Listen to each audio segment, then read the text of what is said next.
မင်္ဂလာပါငွေကြေးချမ်းသာဖို့ဆိုတာတင်ချတော်ဖို့ဒါမှမဟုတ်စီးပွားရေးဘွဲတွေအများကြီးရဖို့လိုသလား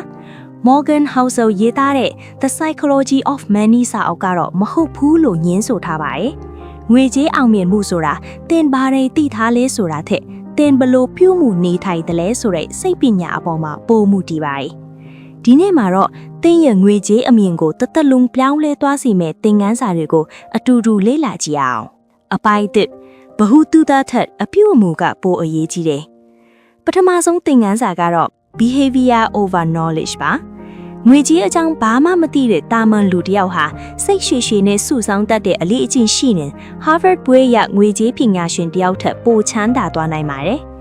ငွေကြေးစီမံခန့်ခွဲမှုဆိုတာတင်ချာတွက်ချက်မှုထက် soft skill လို့ခေါ်တဲ့ကိုယ်စိတ်ကိုထိန်းချုပ်နိုင်စွမ်းအပေါ်မှာပိုမှုတည်နေလို့ပါ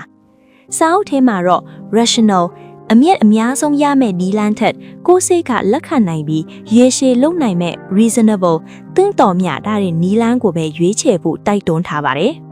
အပိုင်းနှစ်အတိုးပွားနှုန်းရဲ့စွမ်းအားနဲ့ survival ကမ္ဘာအချမ်းသာဆုံးပုဂ္ဂိုလ် Warren Buffett ကိုကြည့်ရအောင်သူ့ရဲ့ကြွယ်ဝမှု90%ကျော်ဟာသူအသက်60ကျော်မှရရှိလာတာပါဒါဟာ compound interest အတိုးပွားနှုန်းရဲ့စွမ်းအားပါပဲငွေကြေးအောင်မြင်မှုရဲ့လျှို့ဝှက်ချက်ကအမြင့်များများရဖို့ထက်မပျက်စီးပဲအချိန်ကြာရပ်တည်နိုင်ဖို့ survival ကပိုအရေးကြီးပါတယ်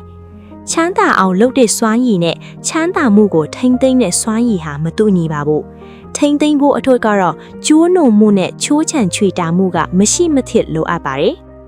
အပိုင်း၃လုံလောက်ပြီးလို့သိခြင်းနဲ့လွတ်လပ်မှုလူအများစုရဲ့အကြီးဆုံးပြဿနာက enough လုံလောက်ပြီးလို့မသိတာပါပဲသူတစ်ပါးနဲ့နိုင်ရှင်ပြီးပန်းတိုင်ကိုအမြဲတမ်းအဝေးကိုရွှေ့နေမယ်ဆိုရင်တင်ဘယ်တော့မှစိတ်ချမ်းသာရမှာမဟုတ်ပါဘူး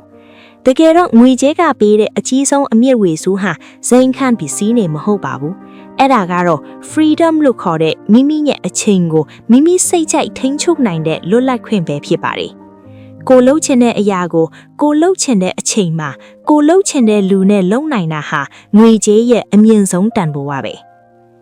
နောက်ဆုံးတစ်ချက်ကတော့ save money ပါ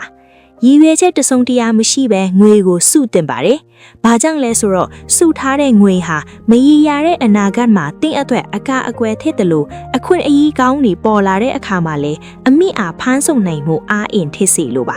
။အချုပ်ပြောရရင် The Psychology of Money ဟာကျွန်တော်တို့ကိုငွေကြေးနဲ့ပတ်သက်ရင်ပိုပြီးကျိုးနွံတောက်ဖို့စိတ်ရှည်ဖို့နဲ့အတိပယ်ရှိရလွတ်လပ်မှုကိုရှာခွေဖို့လမ်းပြပေးပါတယ်။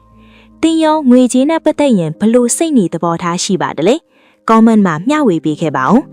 ဒီလိုဘဟုတုတရစရာစာအုပ်အညစ်ချုပ်တွေကိုနားထောင်ခြင်းရင်တော့ like နဲ့ subscribe လုပ်ထားဖို့မမေ့ပါနဲ့ဦးနော်အားလုံးပဲငွေကြေးအရာတော့စိတ်ပိုင်းဆိုင်ရာအရာပါကြွယ်ဝချမ်းသာကြပါစေ